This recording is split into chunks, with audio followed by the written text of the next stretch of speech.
കാന്താരി രചന പാർവതി രുദ്രശിവ. പനിക്കിപ്പ എന്നോട് പ്രണയം തുടങ്ങിയെന്ന് തോന്നുന്നു. അങ്ങ് പിടിച്ചേക്കുവാ. എങ്ങാനും കണ്ണിലേക്ക് കരുതിക്കോളൂ. സ്നേഹം കൂടി റെസ്റ്റ് ആവുന്നു. കാന്താരി. എന്റെ പാറു മതിയടി ഒരുങ്ങിയത്. കല്യാണത്തിന് 2 ആഴ്ച ഇനിയുണ്ട്. അല്ലെങ്കിൽ തന്നെ നിന്റെ കെട്ടലല്ലോ.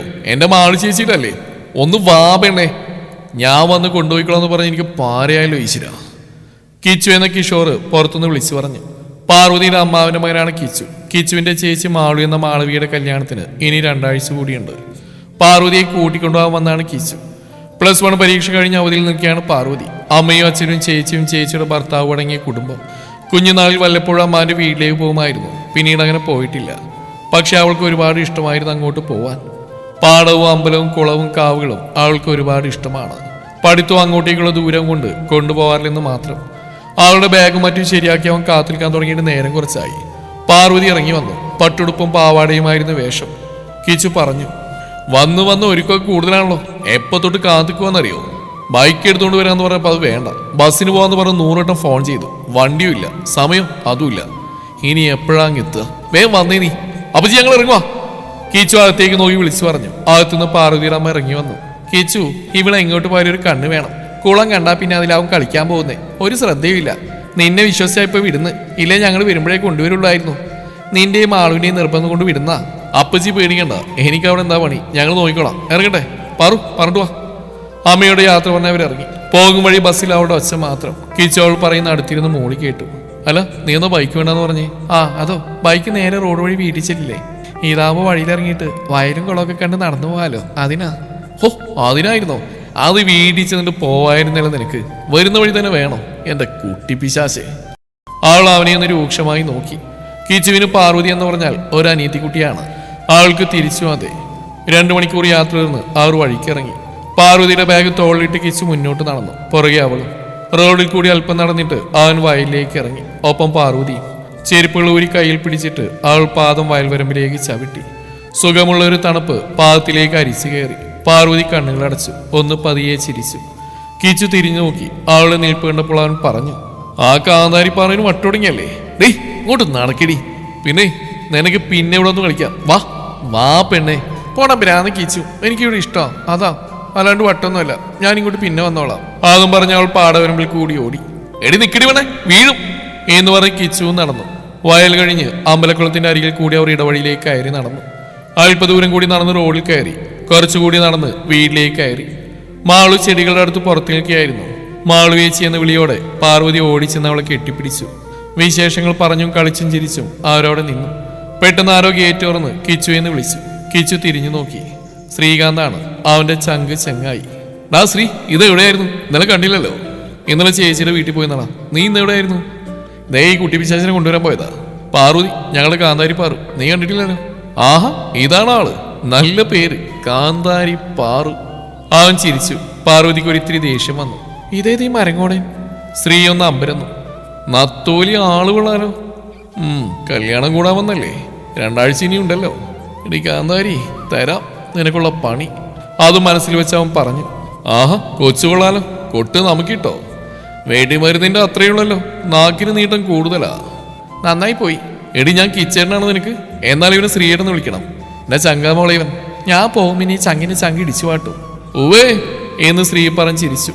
കിച്ചുവും ശ്രീയും പുറത്തേക്ക് ഇറങ്ങി. മാളു ചേച്ചിയും പാർവതി അകത്തേക്കും പോയി. വൈകിട്ട് അമ്പലത്തിൽ തൊഴാൻ പോയപ്പോൾ ശ്രീയെ കണ്ടു. അവന്റെ വെടിമരുന്നേ എന്നുള്ള കളിയാക്കൽ ശരിക്കും പാർവതി ദേഷ്യം ഉണ്ടാക്കി.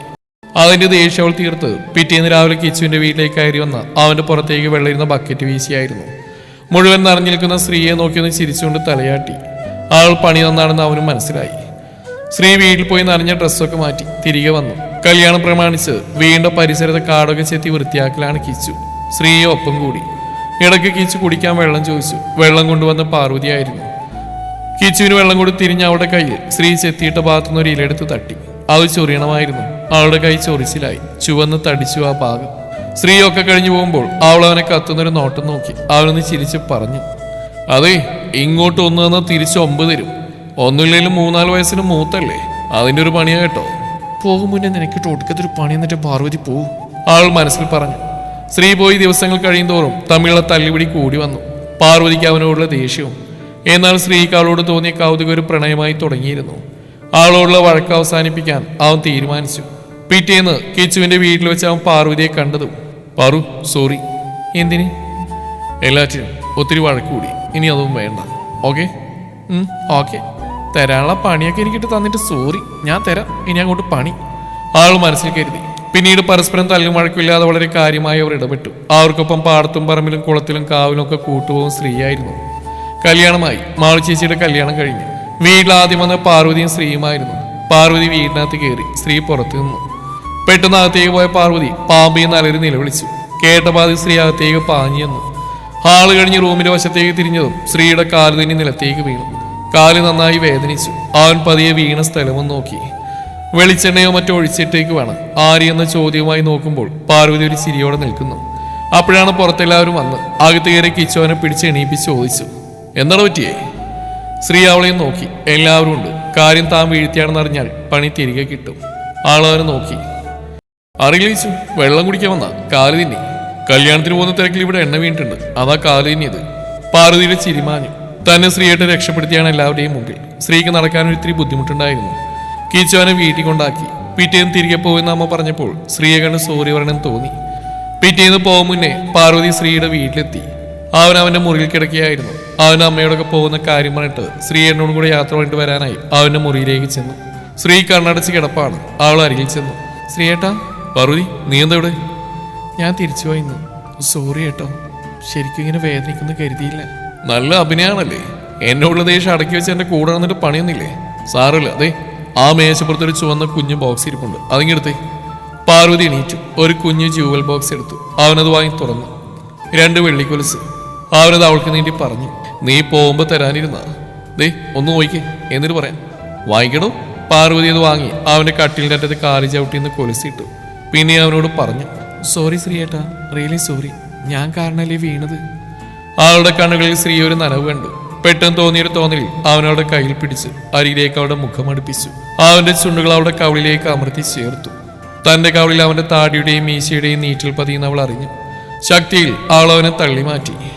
അമ്മയെന്നുള്ള വിളിയിൽ പാർവതി കണ്ണു തുറന്നു. വല്ലാതെ വിയർക്കുന്നുണ്ട്. സമയം വെളുപ്പിന് 3 ആവുന്നു. കുറെ നാളായി കാണാതിരുന്ന സ്വപ്നം പിന്നെയും തുടങ്ങി. നാളെ അങ്ങോട്ട് പോകാനിരിക്കുന്നുണ്ടാവും. 4 വർഷമായി അവിടേക്ക് പോയിട്ട്. അന്ന് താൻ സ്ത്രീയെ തള്ളി മാറ്റി ഒരു അടി കൊടുത്തു. ഇയാളോട് തനിക്ക് വെറുപ്പാണെന്ന് പറഞ്ഞ് ഇറങ്ങി ഓടുമ്പോൾ ശരിക്കും വെറുപ്പായിരുന്നു. പക്ഷേ പല രാത്രിയും താൻ ഇത് കണ്ട് ഞെട്ടിയുണരാൻ തുടങ്ങി.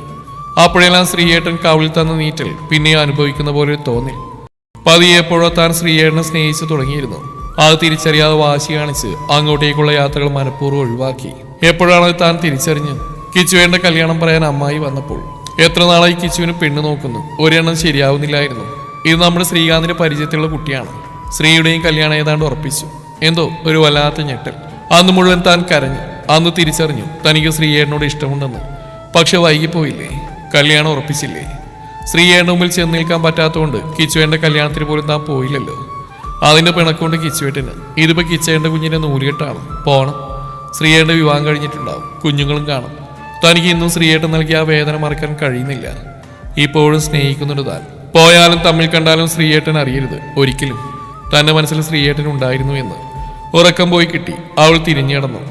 5 മണിക്ക് അമ്മ വിളിച്ചു. പാർവതി എണീറ്റു. കുളിച്ച് റെഡിയായ അവൾ അലമാര തുറന്നു. തുണികൾക്കടിയിൽ വെച്ചിരുന്ന ഒരു പൊതിയെടുത്ത് തുറന്നു.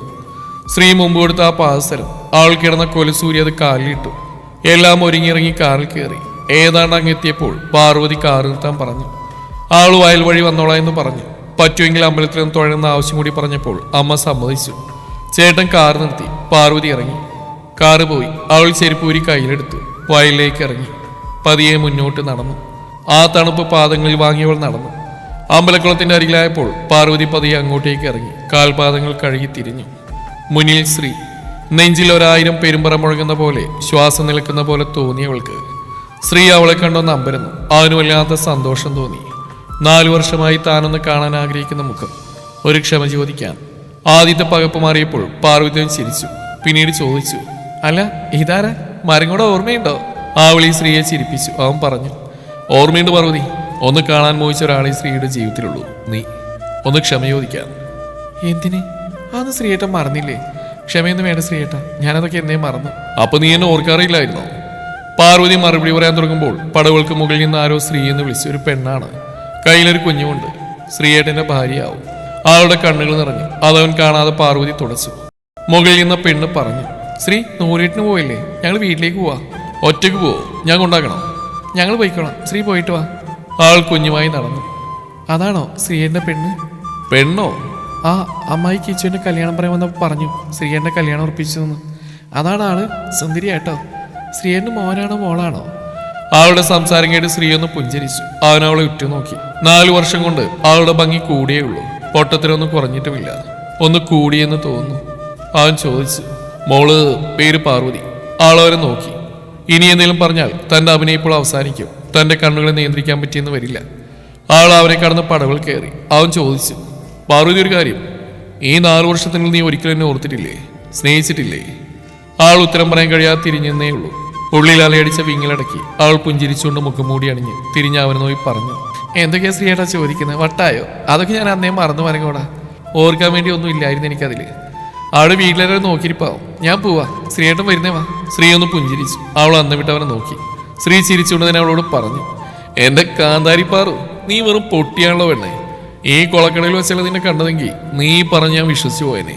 നീ എന്നെ ഓർത്തിട്ടേ ഇല്ലെങ്കിൽ ശ്രീ വാങ്ങിയ പാസര ആ പാത്തിൽ കിടക്കില്ല. പാർവതി താഴേക്ക് നോക്കി. കാലുകൾ കഴുകിയപ്പോഴും പടവുകൾ കയറിയപ്പോഴും പാവാടത്തുമ്പ് താൻ മാറ്റിപ്പിടിച്ചു. ശ്രീയേട്ടൻ കണ്ടിരിക്കുന്നു. മറുപടിയില്ലാതെ അവൾ അവനെ നോക്കി. ശരിയാ, ശ്രീകാന്തിന്റെ കല്യാണം ഏതാണ്ട് ഉറപ്പിച്ച. പക്ഷെ പല രാത്രിയും എനിക്ക് അയാൾ വെറുപ്പായെന്നൊരു വാക്ക് കേട്ടുകൊണ്ട് വരാറുണ്ടായിരുന്നു ഞാൻ. ആ വെറുപ്പ് സ്നേഹമായി, എന്റെ പ്രണയമായി, എന്റെ ജീവന്റെ പകുതിയായി, കൂടെ വേണമെന്നൊരു വാശിയായി കാത്തിരുന്നു. പിന്നെ ആ അമ്മയും കുഞ്ഞും എന്റെ ഏട്ടന്റെ കുഞ്ഞുമാണ്. വർഷം 4 ഞാനൊരു വെടിമരുന്നിനെ കാത്തിരിക്കുക. എന്നിട്ട് ആ കുട്ടി പിശാച് ഇപ്പോഴും എന്നെ ശശിയാക്കാൻ നടക്കുക. അവനൊരു കള്ളച്ചിരിയോടെ അവളെ നോക്കി. ഇപ്പോൾ പെയ്യുമെന്ന ഭാവത്തിലാണ് മിഴികൾ. ആളൊരൽപ്പം ദേഷ്യത്തിലും സങ്കടത്തിലും അവന് നോക്കി പറഞ്ഞു. പിന്നെ എന്നോട് നുണ പറഞ്ഞ എന്തിനാ? മോളാണ് പാർവതി എന്ന പേരെന്നൊക്കെ. ചേടാ, ഏത് കൊള്ളാം. എന്റെ ഏട്ടന്റെ കുഞ്ഞ് എന്റെയും കുഞ്ഞല്ലേ. അവളുടെ ചെറിയച്ഛനല്ലേ ഞാൻ. പിന്നെ പേരിടാൻ അന്വേഷിച്ചിരുന്നു. പിന്നെ മനസ്സിലാകെയുള്ള ഒരു പേര് പറഞ്ഞു. അതവർക്ക് ഇഷ്ടമായി. അവരിട്ടു. അവൻ ചിരിയോടെ അവളെ കയ്യിൽ പിടിച്ചു വലിച്ച് അവന്റെ അടുത്തേക്ക് ചേർത്ത് നിർത്തി. അവളുടെ കണ്ണിൽ നിറഞ്ഞിരുന്ന കണ്ണുനീർ തുടച്ചു. പതിയെ മുഖം അവളുടെ കവളിലേക്ക് ചേർക്കാനൊരുങ്ങി. പാർവതി അവനെ തള്ളി മാറ്റിക്കൊണ്ട് പറഞ്ഞു. ആ വേല കയ്യിലിരിക്കട്ടെ, ഇവിടെ നടക്കൂല മോനെ. ഓ, അങ്ങനെയാണോ? നിന്നെന്റെ കൈ കിട്ടും മോളെ. കെട്ടൊന്ന് കഴിയട്ടെ. വഹിച്ചിട്ടുണ്ട് നിനക്ക്. കെട്ടിയിട്ടും നടക്കില്ല. ആന്നടി അങ്ങനെ? ഇഷ്ടം നിനക്കെന്നെ? ശ്രീ ആലോചനയോട് ചോദിച്ചു. ഇഷ്ടമൊക്കെയാ, പക്ഷെ ഈ മുൾക്കാട് കൊള്ളുമ്പോ വേദനിക്കും. അതുകൊണ്ട് ആദ്യം അതങ്ങ് കളയും. ശ്രീ ചിരിച്ചുകൊണ്ട് താടിയൊന്ന് തടവി. എന്നിട്ട് പറഞ്ഞു. അയ്യടി, അങ്ങനെ ഇപ്പൊ മോളതിൽ തൊട്ട് കളിക്കണ്ട. ഇത് കളയാത്തന്നെ ശ്രീ കിട്ടേണ്ട. ശ്രീ നിന്റെ അടുത്തുനിന്ന് തന്നെ വാങ്ങിക്കും വേണ്ടേ? കാണോ നിനക്ക്? അതിനാളുടെ അടുത്തേക്ക് ചെന്നു. ചോണ ഇനി മേടിച്ചോടാ മരങ്ങോടാ എന്നും പറഞ്ഞ് ആൾ പടവുകൾ ഓടിക്കയറി. ഡേ നെല്ലടി കാന്താരി എന്ന് വിളിച്ച് പുറകെ അവന്. 1000 കുറുമ്പൾ കൊണ്ട് ജീവിതം കുരുക്കാൻ.